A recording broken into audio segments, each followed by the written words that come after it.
حضرت آج کے زمانے میں ایک بات کہی جا رہی ہے، وہ یہ کہ سعودی عرب کی سرزمین پر پاکستان کی افواج، بالخصوص فضائی افواج وہاں پہنچ چکی ہیں، اور اسی کے ضمن میں ایک روایت بیان کی جاتی ہے کہ حضور صلی اللہ علیہ وسلم نے فرمایا تھا کہ اللہ تعالیٰ غیر عربوں میں سے ایک فوج اٹھائیں گے، وہ ہر اعتبار سے عربوں سے بہتر ہوگی اور اسلحے میں بھی زیادہ مضبوط ہوگی۔ اللہ تعالیٰ ان کے ذریعے سے دین کی مدد و نصرت فرمائیں گے۔ جی، اس حدیث کے ضمن میں آپ کیا بات لوگوں کو بتانا چاہتے ہیں؟ بسم اللہ الرحمن الرحیم۔ یہ بالعموم عوام الناس کی طرف سے سوال کیا جا رہا ہے۔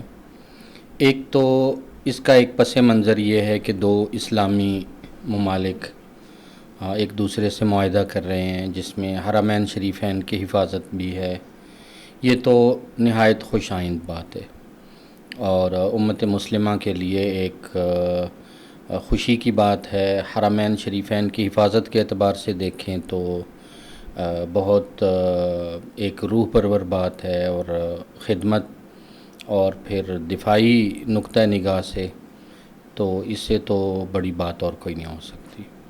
جہاں تک بات ہے مصداق کی کہ رسول اکرم صلی اللہ علیہ وسلم کی حدیث مبارک کا مصداق یہ فیصلہ یا یہ والا حصہ ہے، تو ایسا نہیں ہے۔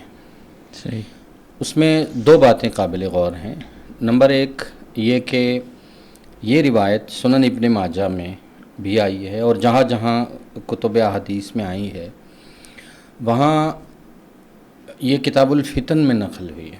اور صحیح۔ کتاب الفتن کا معنی یہ ہے کہ فتنوں میں، جنگوں میں وہ زمانہ جو حضرت مہدی علیہ رضوان کی تشریف آوری کے بعد ہوگا، اور وہ اس سینیریو میں جتنی جنگیں ہوں گی تو وہ مراد ہے۔ صحیح۔ اس سے پہلے آپ ایک مصداق یا تطبیق یا کہیں کہ اس سے یہی مراد ہے، یہ فتن کے جو علم الفتن کے اصول ہیں اس کے خلاف۔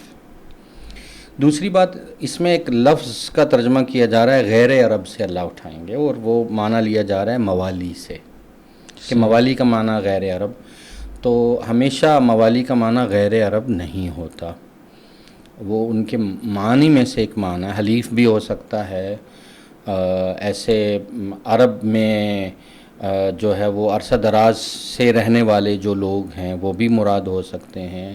آزاد کردہ غلام بھی موالی کے معنی میں ہے، جو ایک دوسرے کے حلیف ہو جائیں، معاہدے کر لیں عرب کے ساتھ، وہ بھی موالی کہلاتے ہیں۔ تو اس کا ایک وسیع معنی ہے۔ اس میں سے ایک معنی کو چن کر کے کسی ایک خاص واقعہ پہ چسپاں کر دینا، یہ بالعموم علمی غلطی ہوتی ہے۔ تو حدیث پہ نگاہ رکھنے والوں کو یا علم الفتن کے حوالے سے یوں تطبیق میں عجلت کرنا، اور ہر واقعے کو، چونکہ ہمارا قومی مزاج ہے، یہ کہہ دینا کہ اس سے مراد یہ ہے، تو یہ اس لیے درست نہیں ہے کہ رسول اللہ صلی اللہ علیہ وسلم کی یہ حدیث مبارک آپ ایک واقعے پہ لگا دیں اور اصول کے خلاف ورزی ہو، اور کل کو حالات اور بدلیں، کل کو ایسا نہ رہے تو کیا کہیں گے کہ حدیث کا مصداق بدل گیا یا حدیث درست نہیں ہے۔ تو ایسا رویہ درست نہیں ہے۔ تو اس سے کبھی بھی یہ مراد لینا یا اس حدیث کو یوں کر کے اس عنوان کے ساتھ پھیلانا، یہ علمی طور پہ غلطی ہے، اور اس سے پرہیز کرنا چاہیے۔